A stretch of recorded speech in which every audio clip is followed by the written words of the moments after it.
I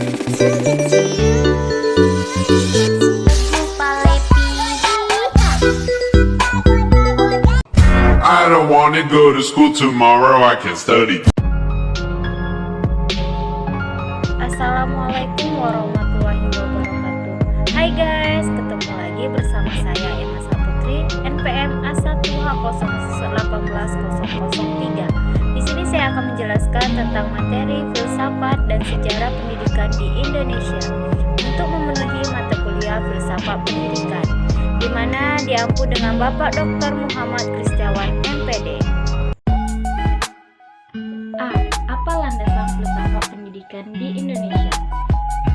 Pada umumnya, filsafat pendidikan di Indonesia dilandasi oleh falsafah negara, yaitu Pasal 2 Undang-Undang Republik Indonesia Nomor 2 Tahun 1989, menetapkan bahwa pendidikan nasional berdasarkan Pancasila dan Undang-Undang Dasar 1945. Penjelasan lebih rinci tercantum dalam Undang-Undang Republik Nomor 2 Tahun 1989 yang menegaskan bahwa pembangunan nasional termasuk di bidang pendidikan adalah pengamalan Pancasila. Yang B, apa sejarah pendidikan di Indonesia? Yang pertama, bagaimana sejarah pendidikan di Indonesia pada masa kolonial? Sebenarnya pendidikan di Indonesia sudah dimulai dari zaman penjajahan Belanda, akan tetapi pendidikan masih ditentukan oleh pertimbangan ekonomi dan politik Belanda. Di Indonesia, Nasution 1987. Awal dari dimulainya perkembangan pendidikan di Indonesia itu adalah saat Belanda kesulitan keuangan akibat peperangan di Ponorogo, sehingga untuk mensiasati masalah tersebut Belanda menerapkan kerja paksa demi pemunahan tenaga kerja murah. Pemerintahan Belanda mengusahakan agar bahasa Belanda bisa diujarkan oleh masyarakat untuk mempermudah komunikasi antara pribumi dan Belanda. Nasution 1987.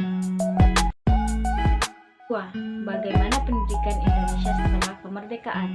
Yang A, apa tujuan dan kurikulum pendidikan? Tujuan pendidikan dan pengajaran ialah membentuk manusia yang cukup dan warga negara yang demokratis secara bertanggung jawab tentang kesejahteraan masyarakat dan tanah air. Dan sudah ada kurikulum yang diberlakukan, walaupun kurikulum sekolah pada masa-masa awal kemerdekaan dan tahun 1950-an ditujukan untuk meningkatkan sistem kesadaran bernegara dan bermasyarakat, meningkatkan pendidikan jasmani, meningkatkan pendidikan watak, memberikan perhatian terhadap kesenian, menghubungkan isi pelajaran dan kehidupan sehari-hari, dan mengurangi pendidikan pikiran. Yang B, apa sistem persekolahan yang digunakan? Sebenarnya pada masa awal kemerdekaan, sistem pendidikan yang digunakan masih melanjutkan sistem yang dibuat oleh Jepang. Sistem yang dimaksud adalah pendidikan rendah, pendidikan menengah, dan pendidikan tinggi. Yang ketiga, bagaimana pendidikan di Indonesia selama PJP? Pendidikan di Indonesia selama PJP 1 mengalami pembangunan jangka panjang meliputi 5 pelita, yaitu pelita 1 sampai 5 yang dimulai pada tahun 1969 sampai 1970 hingga tahun 1993 sampai 1994. Selama kurun waktu tersebut pendidikan Indonesia banyak mengalami kemajuan. Bagaimana pendidikan di Indonesia sekarang? Pendidikan di Indonesia sekarang sudah mulai sedikit berkembang. Hal ini ditandai adanya sistem penetapan wajib belajar dan adanya pelaksanaan yang mengatur sistem pendidikan. Yang A, apa tujuan wajib belajar pendidikan dasar 9 tahun itu? Wajib belajar pendidikan dasar 9 tahun mempunyai 2 tujuan utama yang berkaitan satu sama lain. Yang pertama, meningkatkan pemerataan kesempatan untuk memperoleh pendidikan bagi setiap kelompok umur 7-15 tahun. Kedua, untuk meningkatkan mutu sumber daya manusia Indonesia hingga mencapai SLTP. Dengan wajib belajar, maka pendidikan minimal bangsa Indonesia semula 6 tahun ditingkatkan menjadi 9 tahun.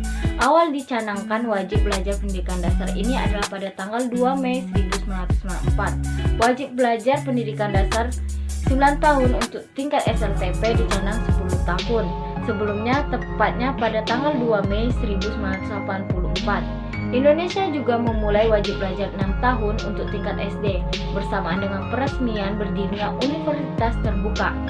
Dengan dicanangkannya wajib belajar ini, indikator kuantitatif mencatat bahwa angka partisipatif pasti meningkat sejalan dengan semakin bertambahnya ruang belajar, jumlah guru, dan fasilitas belajar lainnya.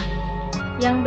Kapan pelaksanaan kurikulum 1994? Pelaksanaan kurikulum 1994 dimulai secara bertahap, yaitu dari tahun ajaran 1994 sampai 1995. Kurikulum 1994 disusun dengan maksud agar proses pendidikan dapat menyesuaikan diri dengan tantangan yang terus berkembang, sehingga mutu pendidikan akan terus meningkat.